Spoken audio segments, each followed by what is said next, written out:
The morning sun shone through the huge windows of Neo-Sol Interstellar Academy. The space station slowly turned around Earth, showing the blue planet below. Students from many different worlds walked through the halls, but today felt different. Today a new student was coming. Hyunwoo Kim sat in his favorite spot in the cafeteria.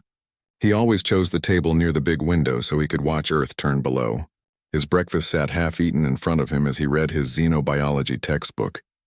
Most students found the study of alien life forms boring, but Hyunwoo loved learning about different species and how they lived. "You're reading again," said Do-young Park as he sat down with his tray. Do-young was Hyunwoo's roommate and probably his only real friend at the academy. "Don't you ever take a break from those books?"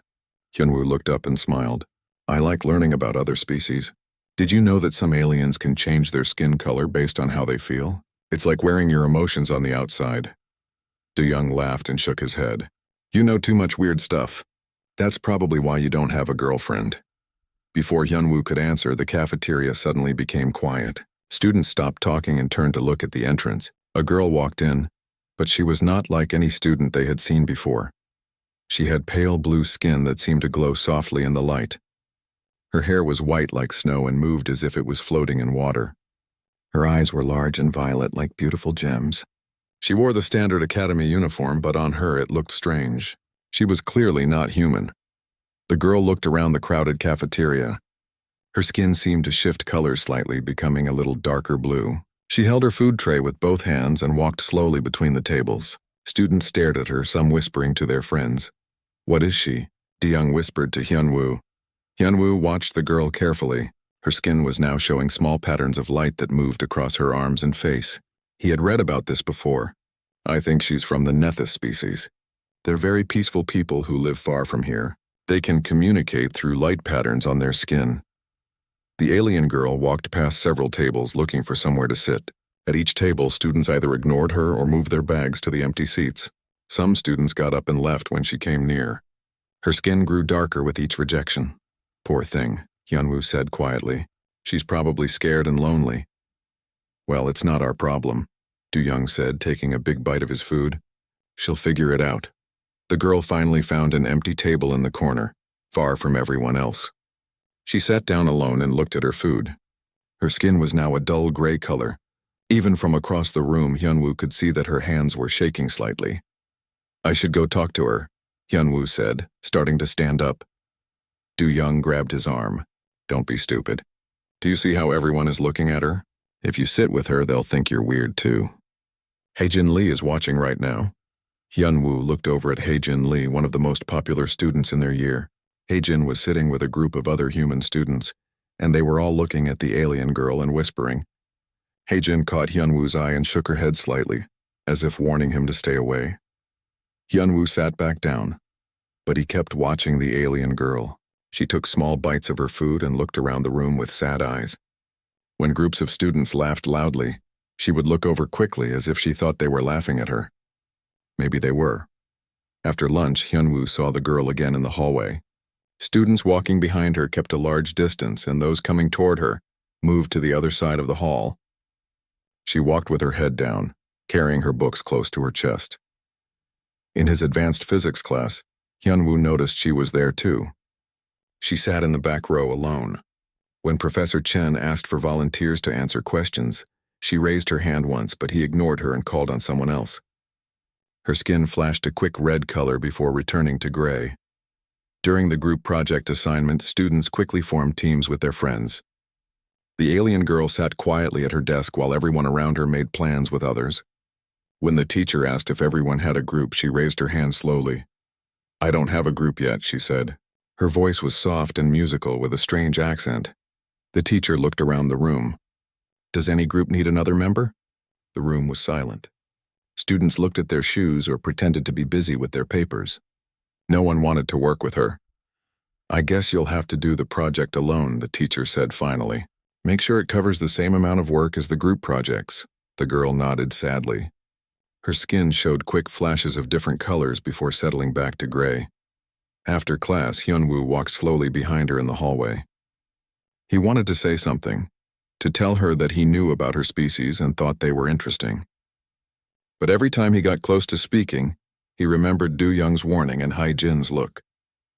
That evening in their room, DeYoung talked about the new student while they did homework.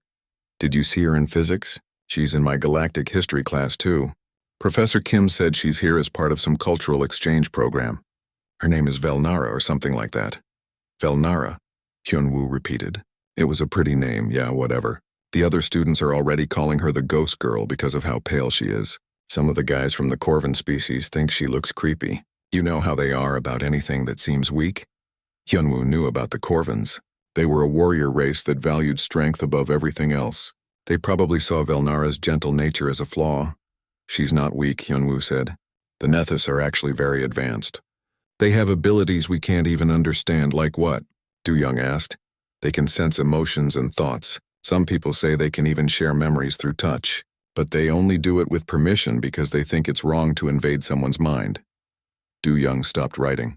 Wait, you mean she can read minds? Not exactly read minds, but sense feelings and intentions. It's different. That's even worse, Do-young said. No wonder everyone is staying away from her. Who wants someone knowing what they're thinking? Hyunwoo wanted to explain that it wasn't like that, but he could see that Do-young was already afraid. If his own roommate was scared of Velnara, what chance did she have with the other students? That night, Hyunwoo lay in his bed thinking about the alien girl sitting alone in the cafeteria.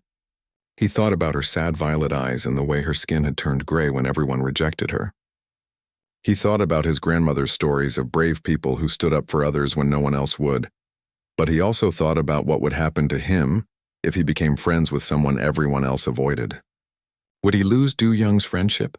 Would Haejin and the popular students start treating him badly too? Would his grades suffer if teachers thought he was a troublemaker? As he fell asleep, Hyunwoo made a decision. Tomorrow he would just focus on his studies and stay out of trouble. The alien girl would have to figure things out on her own. It wasn't his problem, but deep down, he knew that ignoring someone who needed help was wrong. He just wasn't brave enough to do anything about it yet. 3 weeks passed and things got worse for Velnara. What started as students simply avoiding her had grown into something much more cruel. Hyunwoo watched it happen from a distance, telling himself it wasn't his business. The trouble really started with Zaxthor, a student from the Corvin species. Corvins looked like tall, strong lizards with thick scales and sharp teeth. They came from a world where only the strongest survived, and they had no patience for weakness. Zaxthor was the biggest and meanest of the Corvin students at the academy. One morning in the cafeteria, Hyunwoo saw Zaxthor walk up to Velnara's table. She was sitting alone as always, picking at her food with her head down. Her skin was its usual dull gray color. "This seat is taken," Zaxthor said in his deep, rough voice. Even though the table was clearly empty except for Velnara, she looked up at him with her big violet eyes. "I'm sorry, but no one else is sitting here." "I said it's taken," Zaxthor repeated, louder this time. Other students turned to watch. Ghost Girl needs to find somewhere else to haunt. Velnara's skin flashed red for just a moment before returning to gray. She picked up her tray and moved to another table without saying anything, but Zaxthor wasn't finished. "Actually, all the tables are taken," he said, following her. "Maybe you should eat in your room where normal people don't have to look at you." This time, Velnara's skin showed quick patterns of different colors. Hyunwoo recognized them from his studies. She was trying to communicate, probably asking why he was being so mean. But none of the other students understood what the lights meant. To them, it just looked strange and scary. "Look at that freaky light show," laughed one of Zaxthor's friends.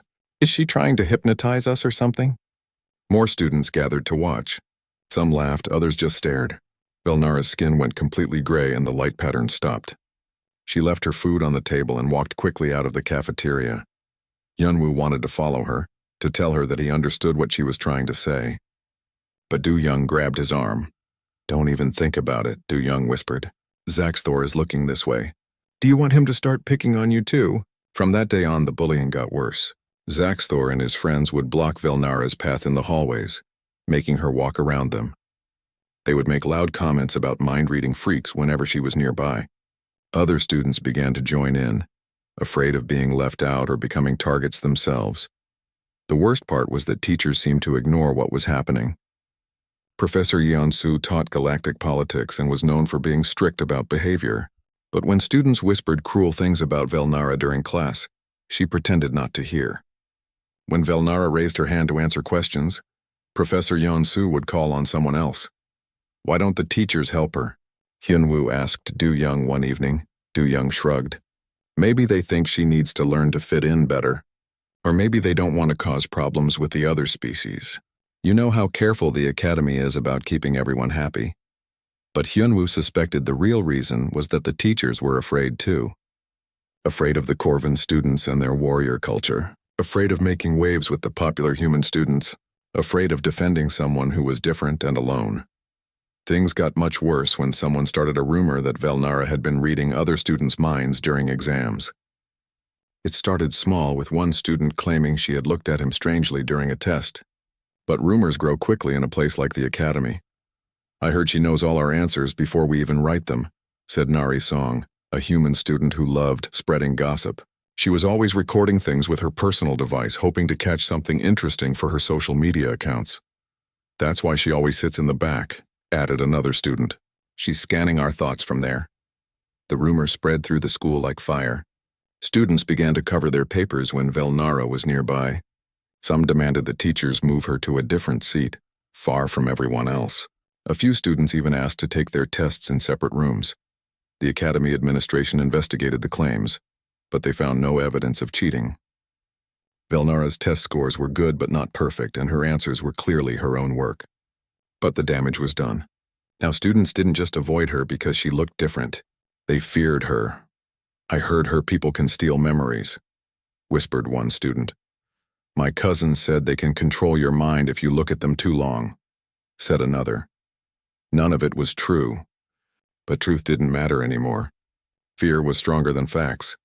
Hyunwoo tried to tell people they were wrong about the Nethys species, but no one wanted to listen. Even Du Young started acting nervous around the topic. How do you know so much about them anyway? Du Young asked suspiciously. Maybe you should stop studying alien species so much. People are starting to think you're weird too. The bullying reached a new level one day in the library. Hyunwoo was studying in the back section when he heard voices. He looked around a tall bookshelf and saw Velnara sitting at a study table with her books spread out.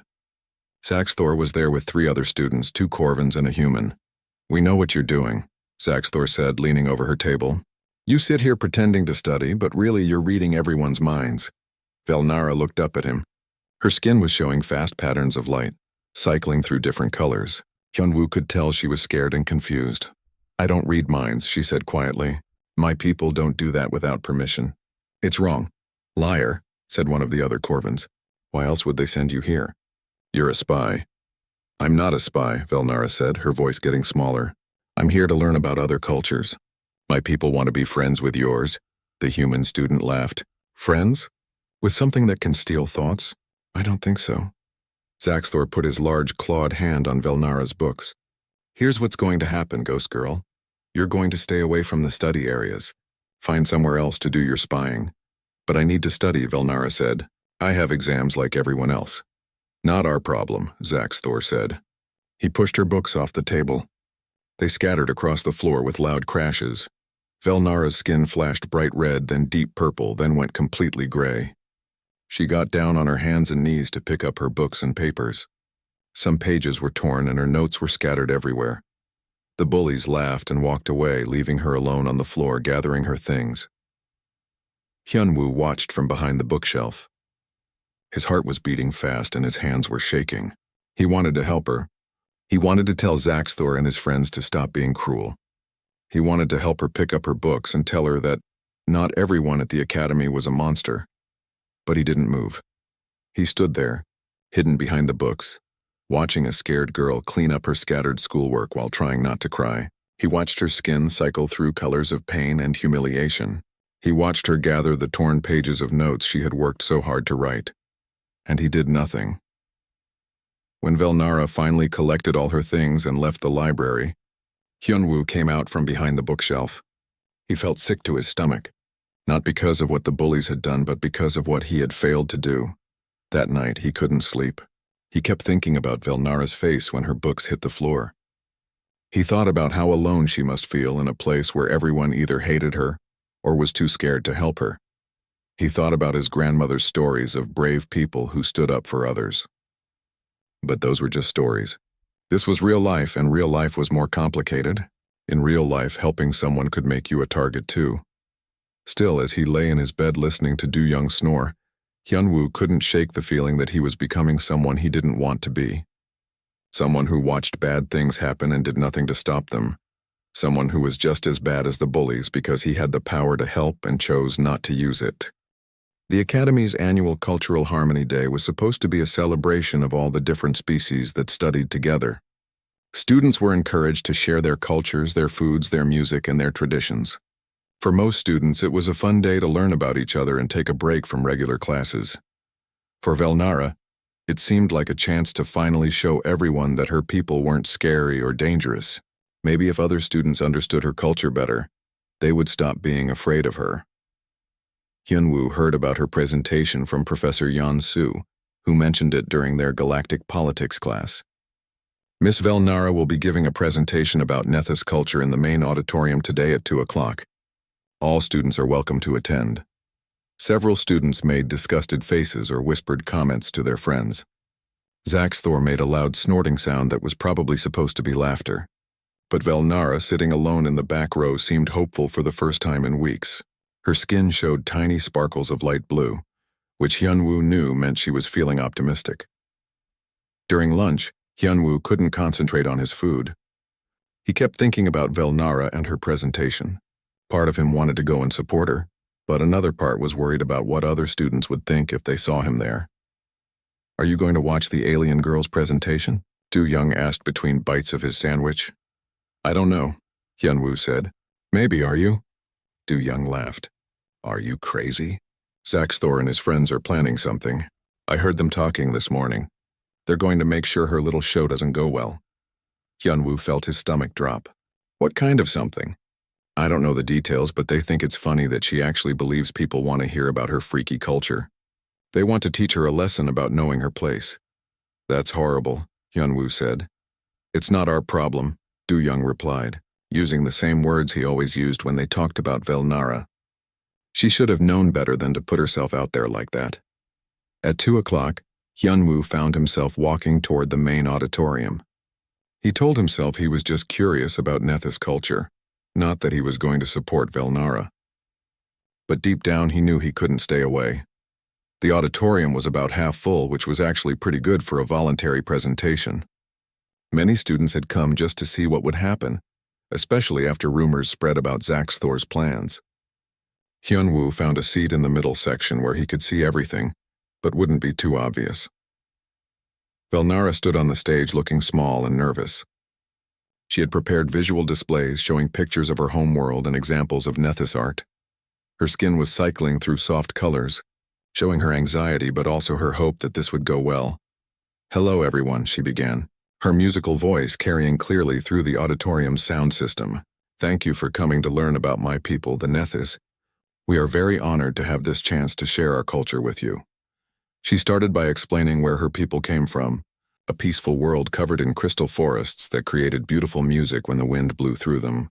She showed pictures of Nethys cities that looked like they were made of living light, with buildings that changed colors based on the emotions of the people inside. "We communicate in many ways," she explained, her skin beginning to glow with gentle patterns. "We use words like you do, but we also speak with light and color. Each pattern has meaning." Hyunwoo was fascinated. Her skin was showing flowing patterns of soft gold and blue, creating a beautiful display that matched her words perfectly. A few other students seemed interested too, leaning forward to get a better look. But then Zaxthor made his move. "Hey, ghost girl," he called out loudly from the front row. "Can you make your skin do scary monster colors too?" Some students laughed. Velnara's skin flickered, the beautiful patterns breaking up for a moment before she tried to continue. "As I was saying, our light patterns are like your written language. They can express complex ideas and emotions. What about mind reading?" Interrupted another Corvin student. "Tell us about how you steal thoughts." "We don't steal thoughts," Velnara said, her skin now flashing quick bursts of red that showed her stress. "We can sense emotions with permission, but we would never invade someone's privacy without—" "Liar!" Zaxthor stood up. "Everyone knows your kind are telepathic spies. That's why they sent you here." More students began joining in, shouting questions and accusations. Velnara's skin was now cycling rapidly through different colors, the patterns becoming chaotic and hard to follow. She was losing control of her ability to communicate through light. "Please," she said into the microphone, her voice starting to shake. "I just want to show you that we're not scary. We want to be friends." That's when someone in the back row shone a bright flashlight directly at her. Velnara cried out in pain and covered her eyes. Her skin went completely white, almost blinding in its brightness. "Her skin is photosensitive," Hyunwoo whispered to himself, remembering something from his studies. Bright lights could be painful or even dangerous to her species. But instead of stopping, more students began pulling out their personal devices and turning on the flashlight functions. Soon dozens of bright lights were pointed at the stage. Velnara stumbled backward, her skin flashing in distress signals that no one in the auditorium understood. "Make it stop," she called out. But her voice was lost in the noise of students laughing and shouting. Someone had hacked into the auditorium's lighting system, making the stage lights strobe rapidly. The combination of the flashing lights and the flashlights from the audience created a painful, chaotic display. Velnara fell to her knees on the stage, her skin cycling through every color imaginable in rapid, panicked bursts.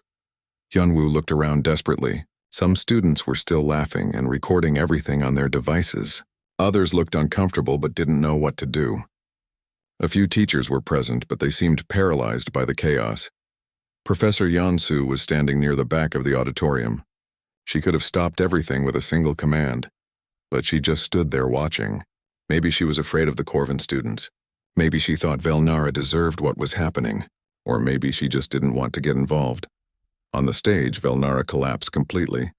Her skin was flashing so rapidly that it hurt to look at, like a broken light display. Hyunwoo realized that she was probably experiencing something like a seizure from the overstimulation. And still, no one moved to help her.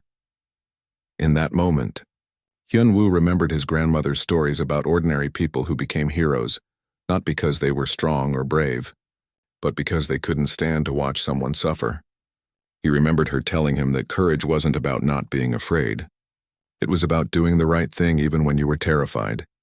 He thought about all the times he had watched Velnara eat alone, study alone, walk through the halls while everyone avoided her.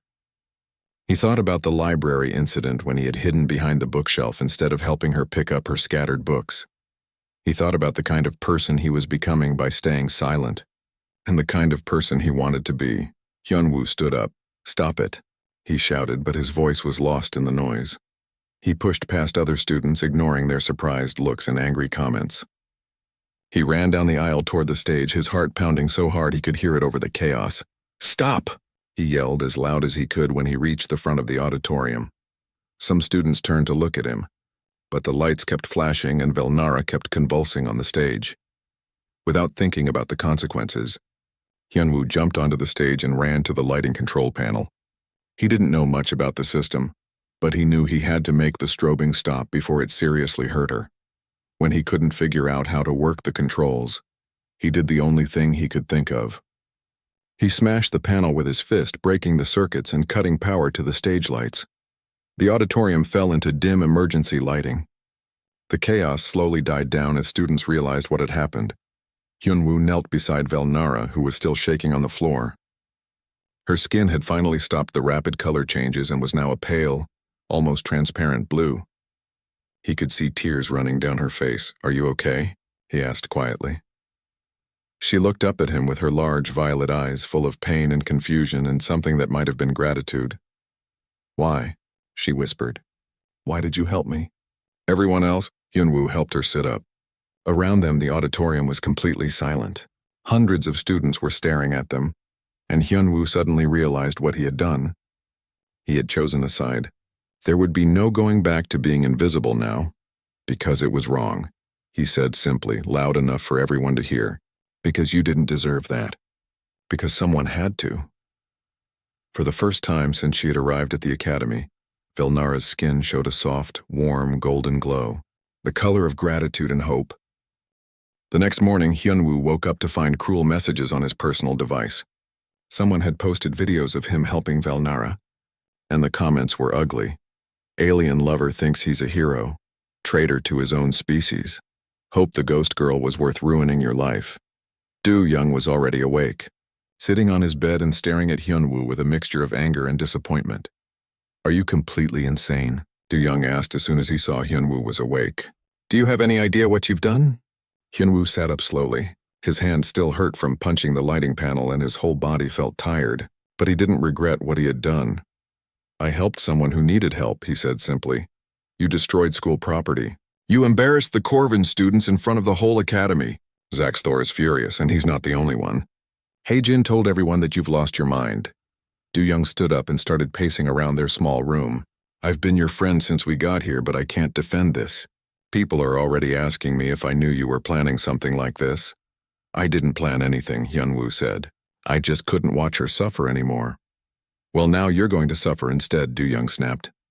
The administration wants to see you this morning. They're talking about suspension and making you pay for the lighting system. Your parents are going to kill you. Hyunwoo felt a cold fear in his stomach. His family had worked hard to send him to the academy. His father was a simple shop owner, and his mother cleaned office buildings to help pay for his education. If he got suspended or kicked out, he would be throwing away their sacrifice. But when he thought about Velnara collapsing on that stage while everyone laughed, he knew he would make the same choice again. I have to get ready for class, he said, getting out of bed. You're not listening to me. Du Young grabbed his arm. This isn't just about you anymore. People think I'm your accomplice because we're roommates. They're asking me questions about whether I support what you did. I can't have people thinking I'm an alien sympathizer too. Hyunwoo looked at his roommate, someone he had thought was his friend. Is that what you think I am? An alien sympathizer? I think you're an idiot who threw away his future for someone who isn't even human, Du Young said coldly.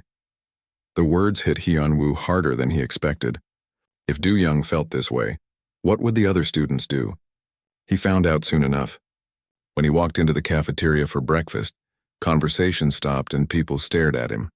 Some students moved away when he approached the food line. Others pointed and whispered behind his back. He took his tray and looked around for somewhere to sit.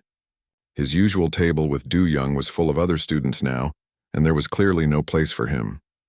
The popular tables ignored him completely. Even students who had never paid attention to him before now looked at him with distrust or disgust. Finally, he spotted an empty table in the corner. As he walked toward it, he realized someone was already sitting there. Velnara was at the table, eating alone as usual.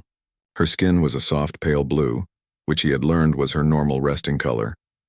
She looked up as he approached, and her skin showed small sparkles of surprise. May I sit here? He asked. She nodded quickly, and her skin showed warm gold patterns. Thank you, she said quietly. For yesterday, I mean. No one has ever— You don't have to thank me, Hyunwoo said, sitting down across from her. What they did was wrong. They ate in comfortable silence for a while. Hyunwoo noticed that other students were staring at them more than usual. But for the first time since arriving at the academy, Velnara didn't seem bothered by the attention. Her skin maintained its warm, grateful glow. Can I ask you something? She said finally. Of course. Why did you really help me? You could have stayed safe like everyone else. Hyunwoo thought about how to answer. My grandmother used to tell me stories about people who stood up for others when no one else would. She said that's what makes humans special. Not our strength or our technology, but our willingness to help people who can't help themselves. Velnara's skin showed slow, thoughtful patterns of deep blue and silver. Your grandmother sounds wise. My people have stories too, about species who showed us kindness when we were strangers in the galaxy. We never forgot those acts of compassion. Tell me about your people, Hyunwoo said. The real story, not the rumors. For the next hour, Velnara shared stories about her home world and her culture. She explained that the Nethys were indeed telepathic, but only used their abilities to help others heal from emotional pain or to share beautiful memories. They considered it a sacred trust, never to be abused.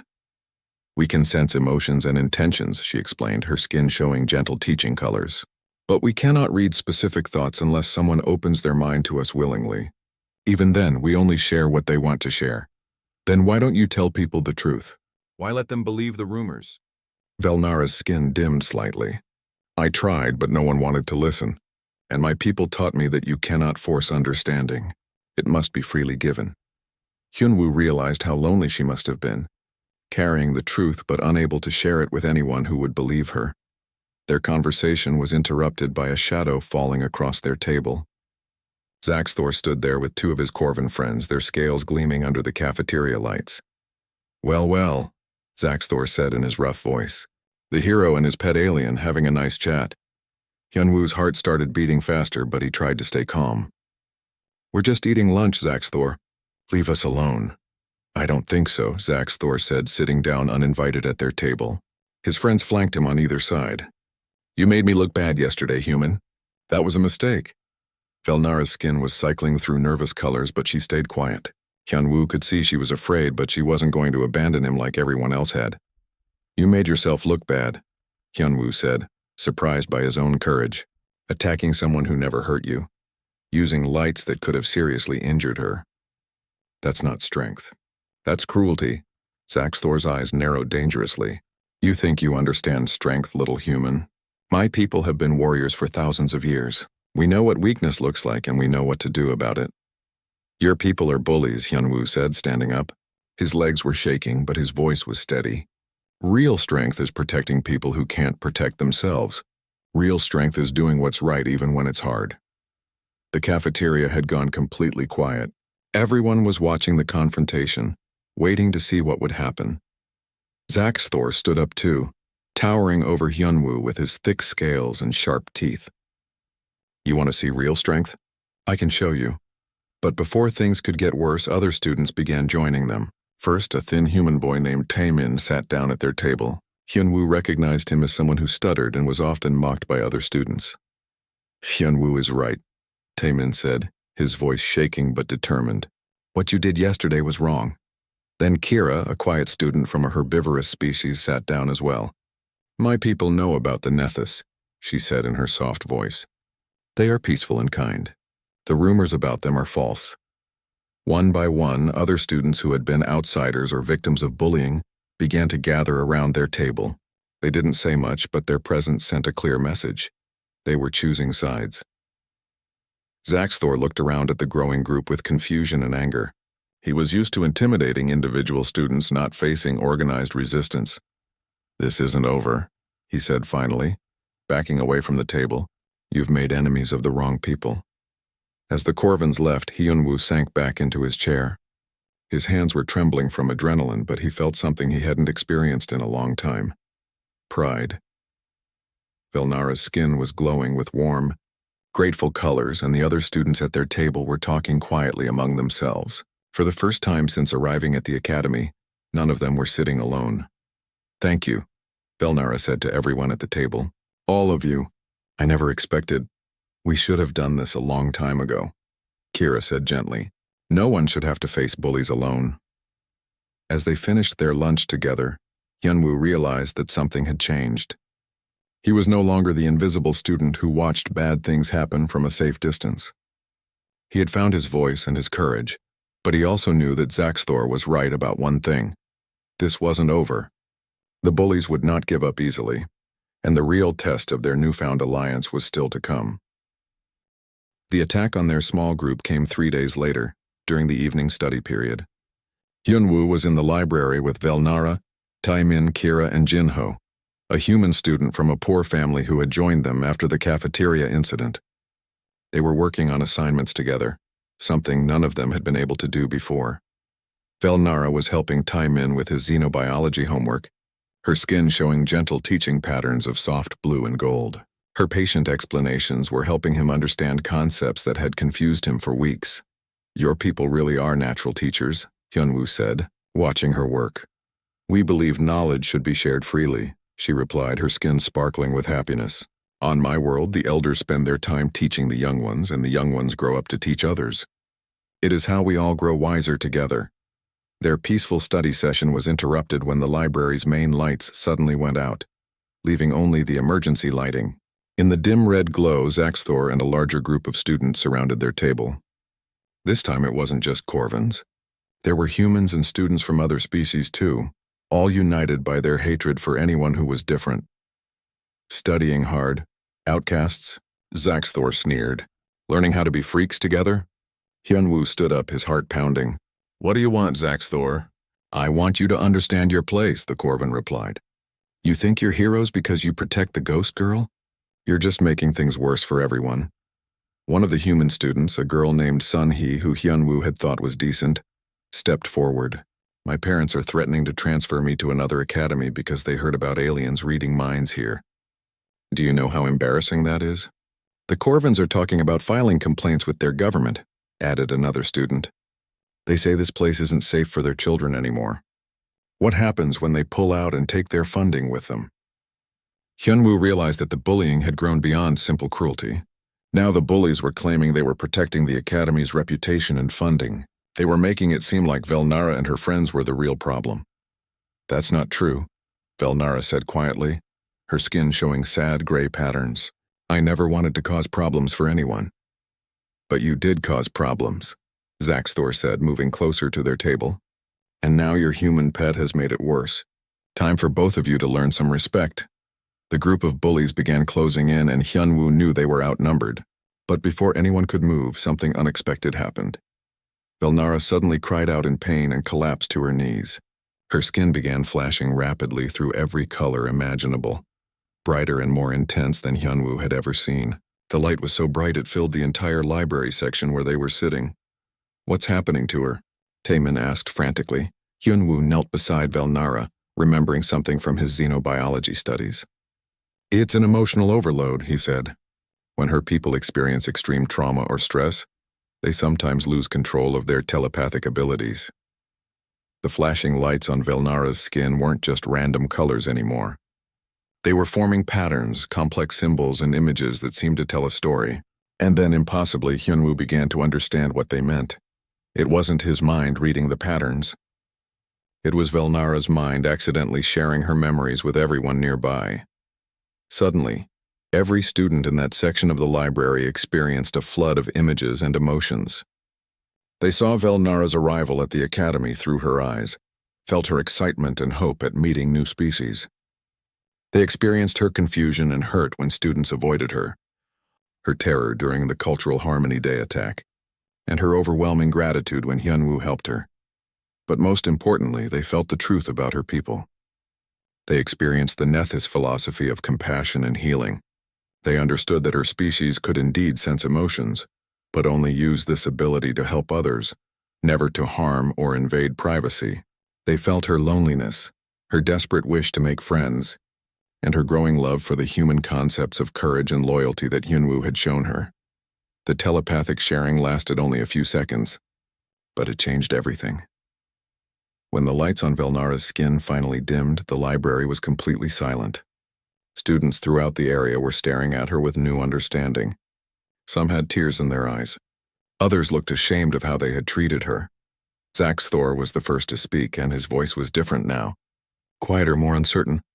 I felt what you felt, he said to Velnara. When we surrounded you just now, you weren't angry or planning revenge. You were afraid for your friends, not yourself. Velnara slowly stood up, her skin showing pale, exhausted colors. I never wanted to share my memories like that, she said softly. It only happens when we're overwhelmed with emotion. I'm sorry if I invaded your privacy. Don't apologize, said Sunhee, the human girl who had been complaining about her parents. I'm the one who should apologize. I felt how much you care about this academy, about all of us, even the people who were cruel to you. One by one, the students who had come to bully them began to back away, not in anger or fear, but in shame. They had experienced Velnara's genuine kindness and her people's peaceful nature. They knew now that every cruel thing they had done was based on lies and fear. As word of what happened spread through the academy, more students came to find Velnara and Hyunwoo. Not to cause trouble, but to apologize and ask questions about Nethys culture. Some wanted to understand the light patterns they had experienced. Others wanted to know more about telepathic healing and emotional support. The change wasn't immediate or complete. There were still students who remained suspicious or hostile, but the majority had experienced something that couldn't be argued with or explained away. They had felt the truth directly. 3 weeks later, Velnara gave her Cultural Harmony Day presentation again, this time to a packed auditorium of genuinely interested students. She explained her people's history, their peaceful philosophy, and their desire to build bridges between species. When she demonstrated her bioluminescent communication, students watched in wonder instead of fear. Hyunwoo watched from the front row, proud of how far his friend had come. Her skin glowed with confident colors as she answered questions and shared stories about her homeworld. She was no longer the frightened, lonely girl who had arrived at the academy months ago. After the presentation, Professor Yansu approached them both. "I owe you both an apology," she said, looking genuinely ashamed. "I should have stopped the bullying when it started. I was afraid of causing diplomatic problems, but I realize now that I was just being a coward. Teachers are supposed to protect their students," Hyunwoo said. "All their students, no matter what species they are." Professor Yansu nodded. "You're right. And you're both going to be glad to know that the Academy is implementing new policies to prevent this from happening again. Anti-bullying training for all staff, cultural education programs, and support groups for students from minority species." That evening, Hyunwoo sat with Velnara and their friends in the cafeteria, no longer at a lonely corner table but at a large table in the center of the room. Students from many different species joined them, creating the kind of truly integrated community the Academy had always claimed to be. "I have something to tell you all," Velnara said, her skin showing nervous but excited colors. "My people have decided to establish a permanent cultural exchange program with the Academy. Next year, there will be 5 Nethys students here, and 5 students from this academy will go to study on my world." "That's amazing," Kira said. "Who gets to go?" Velnara's skin sparkled with mischief. "Well, they specifically requested that Hyunwoo be part of the first exchange group. They want to meet the human who showed such courage in defending someone who couldn't defend herself." Hyunwoo felt his face turn red. "They want to meet me?" "My people have a saying," Velnara explained. "We judge a species not by their technology or their strength, but by how they treat those who are different from them. Humans have many flaws, but when you choose to be kind, when you choose to be brave, you inspire others to be better than they thought they could be." She paused, her skin showing the deep gold color that meant profound gratitude. "You didn't just save me that day in the auditorium, Hyunwoo. You saved the idea that different species can live together in peace. You proved that understanding is possible, even when it seems hopeless." Looking around the table at all the friends who had found each other through shared struggle, Hyunwoo realized that his grandmother had been right. Humans weren't special because they were stronger or smarter than other species. They were special because when faced with injustice, some of them would always choose to stand up and fight for what was right, even when they were afraid, even when they were alone, even when everyone else said it wasn't their problem. That was the human way, and it was something worth being proud of. As the evening wound down and students headed back to their rooms, Velnara walked beside Hyunwoo through the academy's corridors. Her skin glowed with soft, contented colors, and for the first time since she had arrived, she looked truly at home. "Thank you," she said quietly. "For everything." "Thank you," he replied. "For showing me who I wanted to be."